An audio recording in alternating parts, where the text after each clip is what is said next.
I am in the process of updating my dust collection system in this shop. It's a very small shop.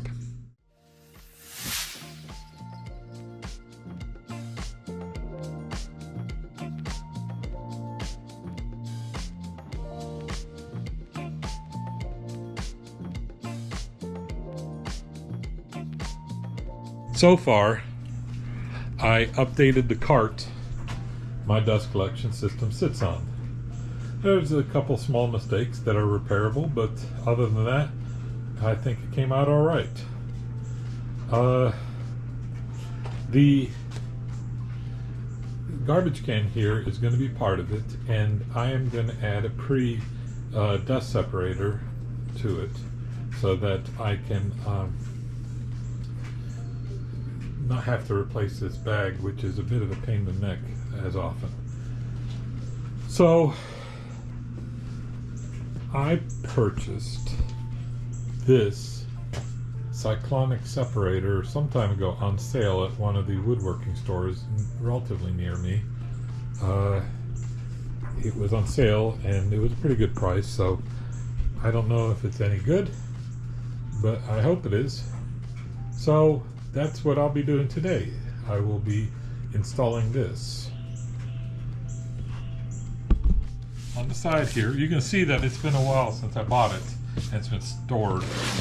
On the side here we have parts list, and on the other side we have the installation instructions. So I need to be careful not to throw this box away until this process is entirely done.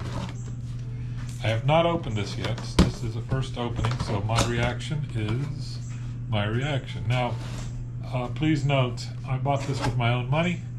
This is not an endorsement of this brand, and it's not an endorsement of this. I did not receive anything to do this. So this is my own purchase. What do we have? We got Cyclonics chip separator assembly and specifications. All right, and then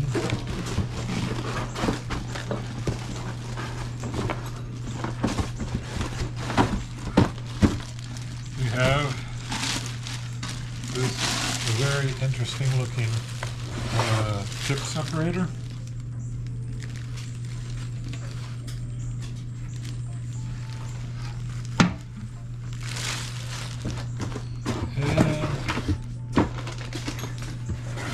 We have some hardware. What else do we have here? Just a cardboard box. So,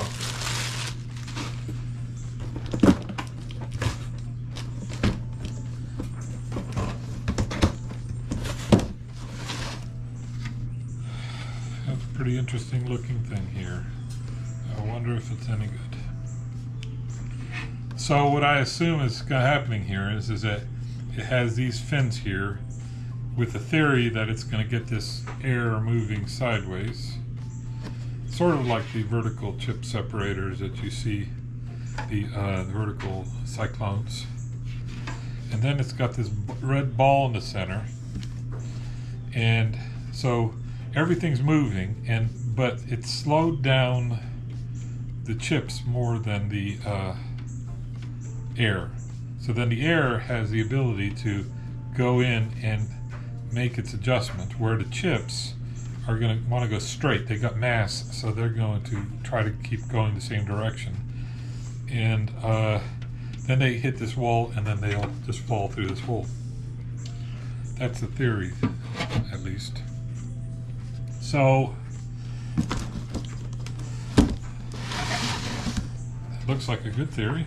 I don't see why that wouldn't work. Let's see what's in this instruction. If these are instructions again, or if it's just a piece of paper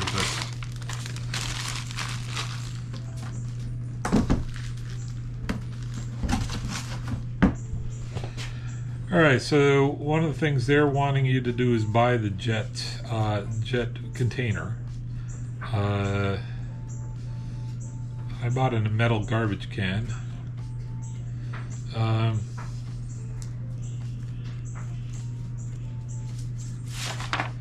They do say it's a these regular garbage cans are compatible. They don't mention the metal one specifically, but I don't see why it wouldn't be. More parts list, and all right, I'm going to sit down and read this for a little bit. I'll see you back in a minute. All right, actually, it looks rather straightforward. Barely even need the instructions, but I do need this. And on the bottom of the box, I don't know if it shows up on the camera, it has the hole pattern layout that I need to drill out.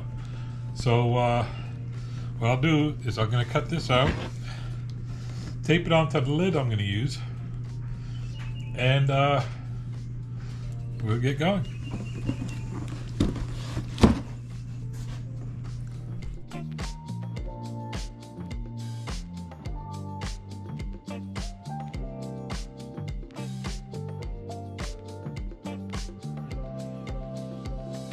Well, that was a little bit of an ordeal. I had a hard time getting the hole the right size, but I got it in the end. And then since my lid is not perfectly flat, I didn't get the hole patterns right off the mark. One of the things that I did find a little frustrating was the instructions says, use provided paper template to drill holes in lid. Drill 6 3/8 inch or 9 millimeter holes for the screws. 3/8 is way too big. I used 1/4 inch and that worked perfectly well. The 3/8 was too big, and it ended up blowing through on one of the holes to the other side.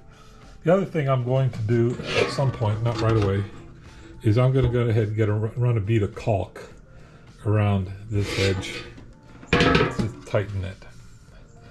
But that's future me to work out. So now all I have to do is plumb it. So I got to decide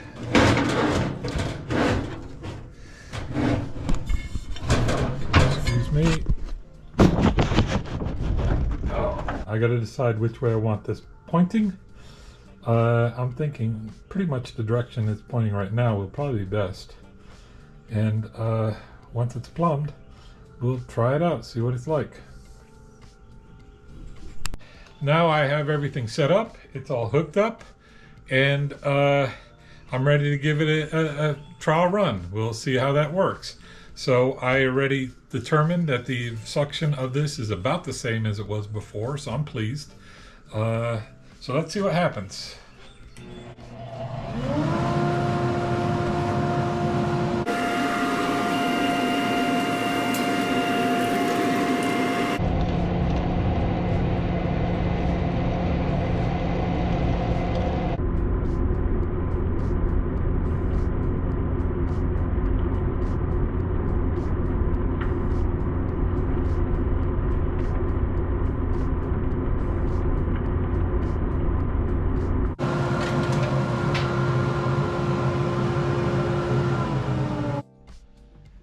So,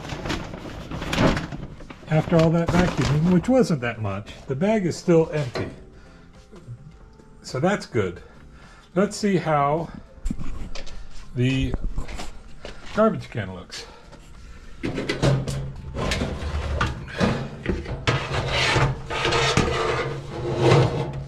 Look at that. All that sawdust that's in there with my bricks. All right. I think this is a success, and I'm pleased.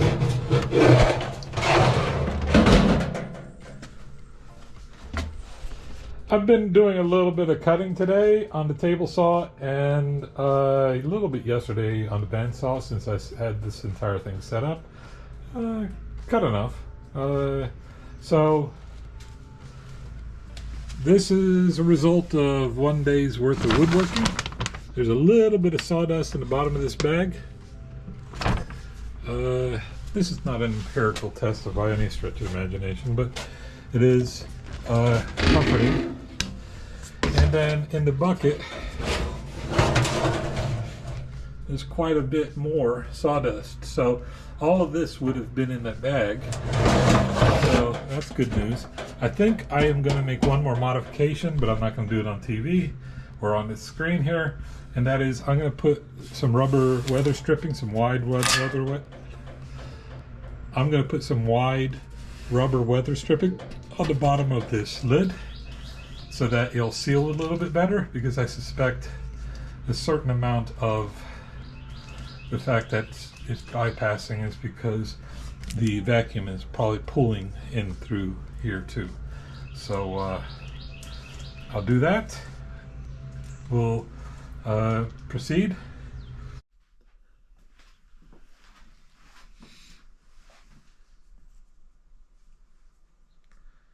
Good. Finally, after every woodworking project, you should always count your fingers.